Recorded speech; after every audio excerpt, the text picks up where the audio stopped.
Assalamualaikum dan salam Malaysia Madani. Bersama saya Fidaus Al-Rashid Idris dalam berita pagi Sarawak, edisi Isnin 15 Mei.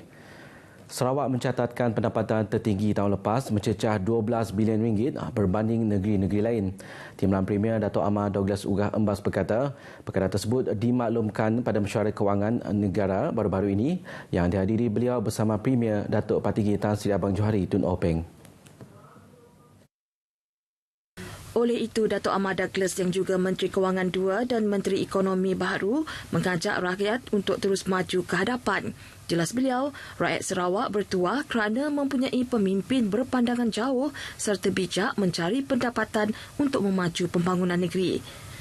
Beliau berucap pada Majlis Pegawai Dayak di Sepauh. Dalam perkembangan lain, Dato' Amar Douglas sekali lagi menyeru penduduk di Sepauh melibatkan diri secara aktif dalam aktiviti ekonomi. Antara yang boleh diusahakan termasuklah aktiviti pertanian, penternakan dan penghasilan produk kraftangan. Melalui usaha tersebut, masyarakat berupaya menjana pendapatan yang lebih baik pada masa sama mengembang ekonomi daerah kecil Sepauh. Masyarakat di Sarawak perlu menyesuaikan diri dengan polisi kerajaan negeri berkaitan pengurusan dan pengekalan alam sekitar yang mampan. Timbalan Premier Sarawak Datuk Seri Dr. Sim Kui Hian berkata, ini kerana ia banyak mempengaruhi kehidupan seharian masyarakat itu sendiri. Datuk Seri Dr. Sim memberitahu ia perlu bagi kerajaan negeri untuk membangunkan polisi bagi memastikan kelestarian alam sekitar terpelihara merangkumi keseluruhan aspek alam sekitar seperti perubahan iklim. Tegasnya, perubahan iklim banyak meninggalkan kesan negatif kepada seluruh negeri. Beliau memberitahu demikian kepada pemberita selepas perasmian Car Free Morning Majlis Bandar Kuching Selatan MBKS di Kuching. Dalam pada itu, beliau memberitahu program tersebut merupakan langkah awal MBKS iaitu Inisiatif Hijau yang bertujuan mengurangkan pelepasan asap karbon dioksida di samping memberi ruang kepada warga kota untuk beriadah dan menjaga alam sekitar. Beliau turut menyaksikan memorandum persefahaman antara Datuk Bandar MBKS, Datuk B. Hon Seng dan Pro-NAP Chancellor Penglibatan dan Kesan Penyelidikan Sunway Education Group Sdn Bhd Mahendran Sanggaran Nair. Pembangunan kemudahan dan infrastruktur asas di Limbang dan Lawas akan terus dipertingkat. Timbalan Premier Dato' Ahmad Awang Tengah Ali Hassan berkata, memberi jaminan tersebut berkata, antara usaha yang sedang diambil oleh Kerajaan Sarawak termasuk melaksanakan penyambungan grid elektrik negeri ke dua daerah berkenaan yang dijaga siap menjelang tahun hadapan.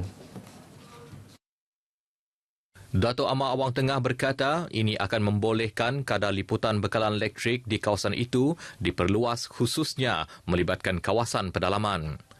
Dalam pada itu, usaha menyediakan bekalan air bersih dan terawat kepada lebih ramai penduduk di luar bandar giat dilakukan melalui projek sistem bekalan air alternatif Sarawak. Selain itu, tambahnya projek-projek lain yang sedang dan akan dilaksanakan termasuk bangunan kompleks pentadbiran lawas dan kompleks kerajaan negeri di Limbang serta lapangan terbang lawas yang baru. Beliau berucap merasmikan Majlis Badudun Aidilfitri Persatuan Anak Jati Lawas Jati di Kuching. Dato' Amar Awang Tengah mengingatkan ahli jati supaya sentiasa membantu rakan atau saudara mereka yang pertama kali datang ke Kuching sama ada untuk melancong, melanjutkan pelajaran, mendapatkan rawatan kesihatan atau bekerja.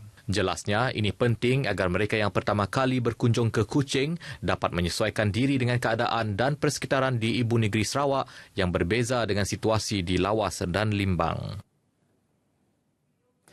Pembinaan terusan menghubungkan Batang Semarahan dan Batang Sadong di bahagian Semarahan merupakan projek tebatan banjir bagi pengurusan mitigasi banjir di bahagian tersebut. Menteri Pelancongan, Industri Kreatif dan Seni Persembahan, Datuk Seri Abdul Karim Rahman Hamzah berkata, projek pembinaan terusan selebar 30 meter itu kini sedang dalam pembinaan dan dijadual siap dalam tempoh 2 tahun. Terusan melibatkan dua batang sungai itu menelan kos RM300 juta dan dibahagikan kepada dua pakej projek. Datuk Seri Abdul Karim yang juga ahli Dewan Undangan Negeri Asajaya mendedahkan pembinaan terusan tersebut adalah bagi mengatasi masalah banjir yang kebanyakan berlaku di kawasan pedalaman bahagian Semarahan. Jelasnya dengan adanya terusan berkenaan, air akibat hujan lebat akan mengalir ke terusan dan keluar melalui sungai-sungai tersebut. Turut dibina bagi mengatasi banjir di Semarahan ialah tembok di tepi laut Sebuyau dan Asajaya setinggi 8 kaki bagi mencegah air laut masuk ke daratan. Menurut Datuk Seri Abdul Karim, selain projek tebatan banjir, pembinaan infrastruktur lain seperti jalan, pusat penjaja, tebingan sungai di Tamberat merupakan pelbagai projek yang dirancang dan sedang dilaksanakan di bawah Agensi Bersepadu Pembangunan Wilayah Semarahan IRSDA. Menteri itu bercakap dalam sidang media selepas merasmikan Majlis Ramah Tamah Aidilfitri Daerah Asajaya, anjuran pejabat daerah Asajaya di Kompleks Sukan Asajaya. Pemilihan Sarawak sebagai lokasi pertama bagi sambutan Minggu Perpaduan Peringkat Kebangsaan 2023 mencerminkan keyakinan kerajaan perpaduan terhadap Bumi Kenyalang sebagai contoh terbaik untuk mengekalkan perpaduan rakyat di negara ini.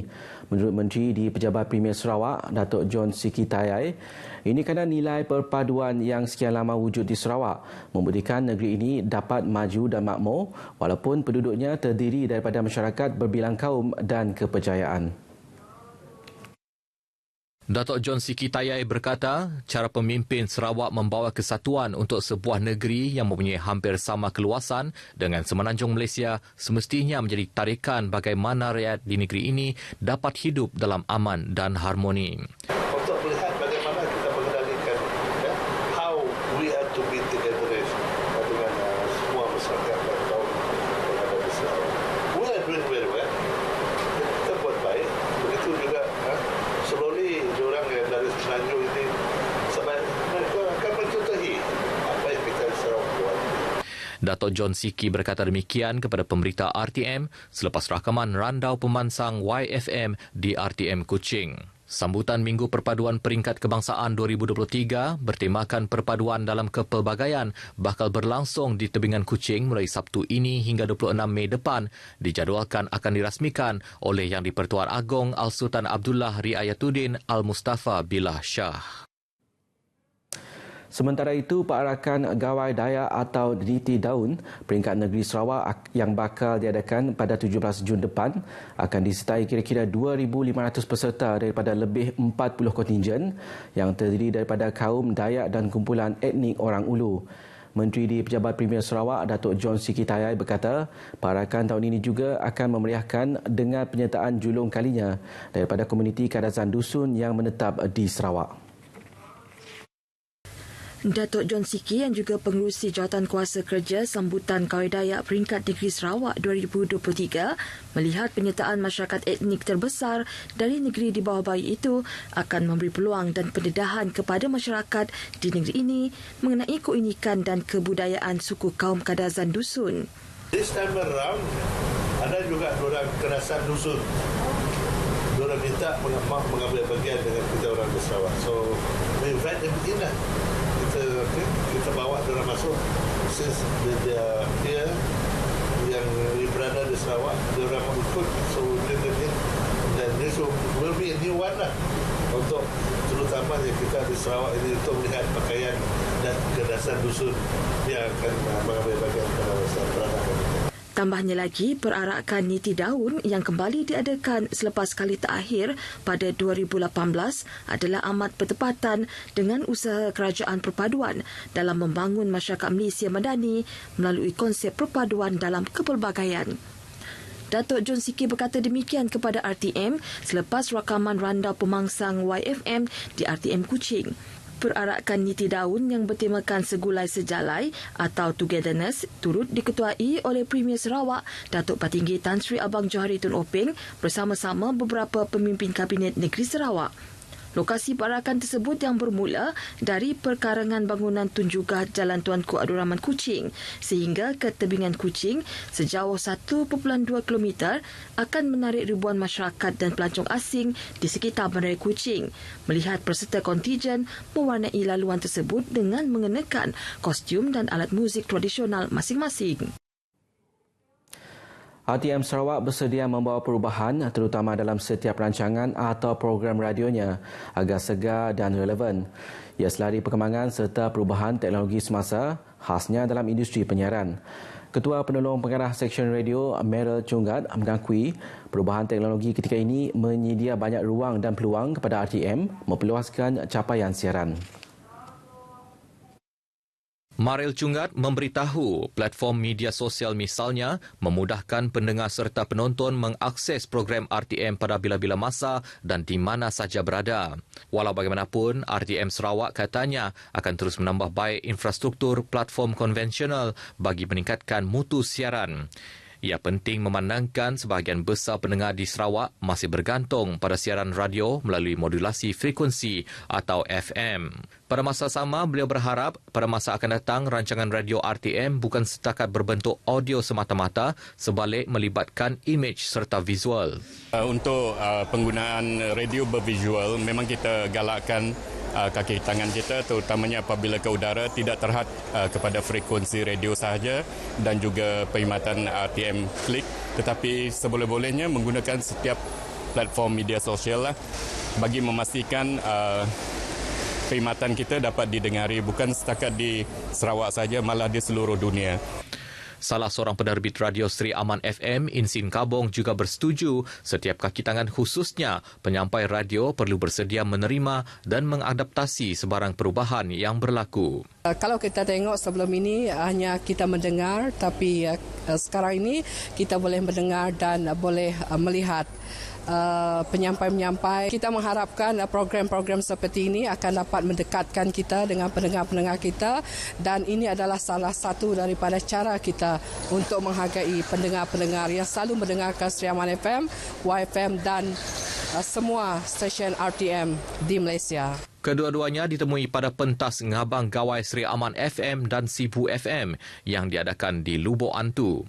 Rakaman program tersebut akan disiarkan melalui saluran radio YFM Sri Aman pada 30 Mei dan 2 Jun ini serta boleh ditonton melalui Facebook Sri Aman FM.